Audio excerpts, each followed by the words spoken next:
Assalamualaikum saudara, senang sekali saya Dosi Alfian kembali hadir untuk Anda dalam program Serambi Topik. Seperti biasa kita akan membahas informasi penting di Harian Serambi Indonesia. Headline hari ini menarik saudara terkait dengan pengungkapan kasus sabu.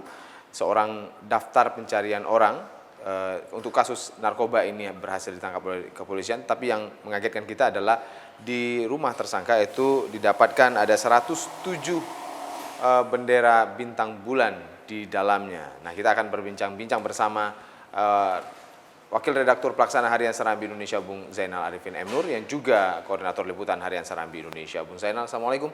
Waalaikumsalam warahmatullahi wabarakatuh. Apa kabar sore ini? Alhamdulillah baik. Terima kasih sudah hadir. Apa yang melatar belakangi kita di tengah begitu banyak informasi-informasi yang hadir di Harian Serambi Indonesia, masuk ke meja redaksi, akhirnya kita memilih informasi ini sebagai headline, Bung. Ya, ini cukup mengagetkan Bung Dosi ya, ketika ada penemuan 107 lembar bendera bintang bulan ya. Kalau mungkin 1 lembar, 2 lembar itu ada disimpan biasa ya, seperti itu. Ya, betul. Tapi kalau ada 107 lembar, ini kan kemudian menimbulkan berbagai spekulasi. Apakah ini terkait dengan seseorang, satu kelompok tertentu, apalagi kalau misalnya dikait-kaitkan dengan tim sukses ya, tim sukses orang-orang tertentu. Nah kemudian ini ditemukan ternyata di rumah gembong sabu. Nah ini kan ada apa? Makanya ini menarik kemudian untuk kita telusuri kembali, untuk kita angkat dan kita akan telusuri lagi siapa yang pemilik sabu-sabu ini sehingga dia juga memiliki bendera bintang bulan. Itu seberapa ingin sebenarnya, seberapa diburu sebenarnya DPO yang sudah tertangkap ini oleh petugas, Bung? Iya, ini karena dia pertama kan yang diangkap itu tukang ojek. Oke. Ditangkap oleh juga polisi. Petani katanya. Petani dan dia juga petani. Ini kan pekerjaannya juga katanya sih petani ya. Ketika ditangkap tukang ojek, kemudian si tukang ojek ini mengarahkan ke rumah si AY ini ya. Si AY kemudian didatangi, di rumahnya memang nggak ada orang. Nah yang didapatinya malah ada 107 lembar bendera dan si AY ini sekarang dalam buruan polisi. Nah ini tergantung dari polisi memang seberapa pentingnya polisi untuk mengungkapkan siapa ini ya, siapa dan apa hubungannya dengan bendera-bendera ini. Nah ini kan kita tahu bendera ini memang kalau DPR sudah mengatakan bahwa ini sudah menjadi sah menjadi bendera daerah Aceh, gitu ya. Tapi ini kan dulunya dianggap bendera separatis, bendera gerakan Aceh Merdeka, yang masih kalau dulunya ini bendera-bendera perjuangan. Tapi sekarang bagi DPR, bagi sebagian daripada anggota partai lokal ini bahwa sudah menjadi bendera daerah. Nah walaupun sudah jadi bendera daerah, tapi kan agak ini ya, udah mengherankan ya Bung Dosi. Karena heran seperti ini yang kemudian juga tidak biasa seperti ini, kita mengambil angle terkait dengan bintang bulan yang ditemukan. Kita angkat menjadi headline. Nah ini artinya ada, kalau di sini kan ada satu lagi tulis kerja sambilan ya.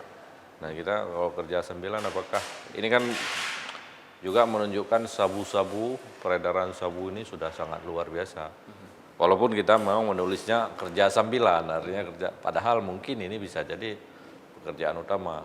Tapi agak susah ya, pekerjaan utama dia petani, sambilannya jual sabu. Tapi banyak sambilannya ya, wah. Sambilannya jauh lebih besar gitu ya. Tapi memang kasus sabu di Aceh kan cukup mengherankan juga. Iya kalau ini ya sudah sangat parah Bung Dosi ya. Kalau sudah masuk ke dalam ke masyarakat petani, tukang ojek juga, apakah mereka ikut mengedarkan, artinya dia juga mengonsumsi. Ini kan butuh uang yang kita tahu ya, kalau dulunya kan kalangan atas, hanya kalangan atas saja yang bisa membeli sabu, yang bisa memiliki sabu. Artinya kalau misalnya yang membeli sabu adalah kalangan atas, penjualnya juga tentu yang punya modal lebih besar daripada pembeli dia. Tapi ini kita lihat tukang ojek, kita lihat juga petani, ya, ternyata mereka juga menjadi penjual sabu. Nah ini kemudian petani sama tukang ojek juga biasanya juga di Aceh ini ya, di perkampungan ya. Mereka berdiam di perkampungan masyarakat di pedalaman Aceh Timur juga. Nah ini artinya sabu juga masuk. Nah ini tidak bisa kita pungkiri. Kita berharap sih polisi bisa mengejar ini, mengungkap. Jaringan sabu yang cukup berakar Jaringan ini sudah ya, sabu, luar ya. biasa. Dan kenapa memang ada hubungannya dengan bintang bulan ini, dengan bendera-bendera. Sampai saat ini belum ada konfirmasi terkait dengan apa kaitan antara kasus sabu dengan bintang bulan ini sendiri, Bung. Iya, polisi katanya sampai kemarin polisi masih menyelidiki ada keterkaitannya apa sih, gitu kan. Nah, kita coba akan lihat lagi hari ini, mungkin sudah ada hasil penyelidikan polisi. Karena polisi biasanya juga nggak mau menyangka-nyangka ada apa kan. Berbeda mungkin dengan politisi. Ya, Kalau politisi masih mengira-ngira seperti itu itu ya. akan bisa mengira-ngira, tapi polisi dia akan bertindak dengan akurat. Ya. Kalau misalnya sudah ada hasil penyelidikan, mereka baru akan mengumumkan. Oke, terkait dengan kasus sabu ini sendiri kan kasus narkoba secara umum. Data dari beberapa lembaga pemberantasan narkoba juga cukup mengkhawatirkan ya, di Aceh sendiri juga angkanya meningkat dan segala macam. Apa yang teman-teman redaksi catat terkait dengan pengungkapan kasus sabu dan pemberantasan ini? Apakah kemudian memang petugas kewalahan dengan dengan pekerjaan yang mereka para pelaku lakukan, ada yang double pekerjaan, mereka berkamuflase dan segala macam? Bagaimana catatan kita terkait dengan hal ini, Bung Zainal?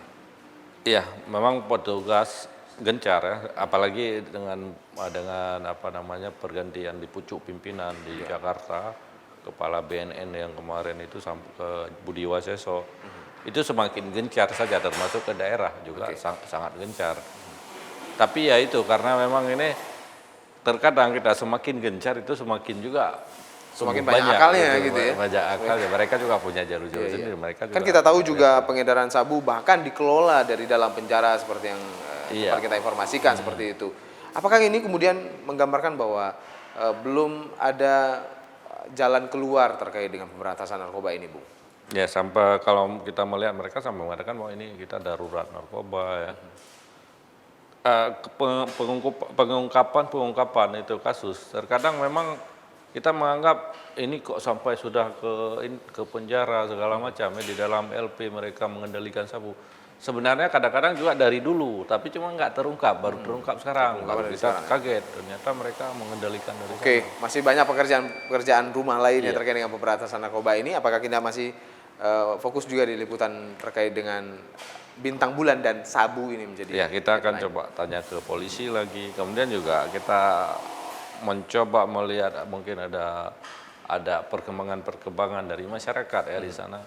Memang ada informasi-informasi di sebalik ini dari masyarakat di kawasan tersebut. Terima kasih Bung Zainal atas bincang-bincangnya, dan saudara, demikian informasi yang kita bahas terkait dengan bintang bulan di rumah DPO Sabu. Informasinya bisa Anda dapatkan di harian Serambi Indonesia dan juga serambinews.com. Saya Dusi Alfian, kembali ke studio.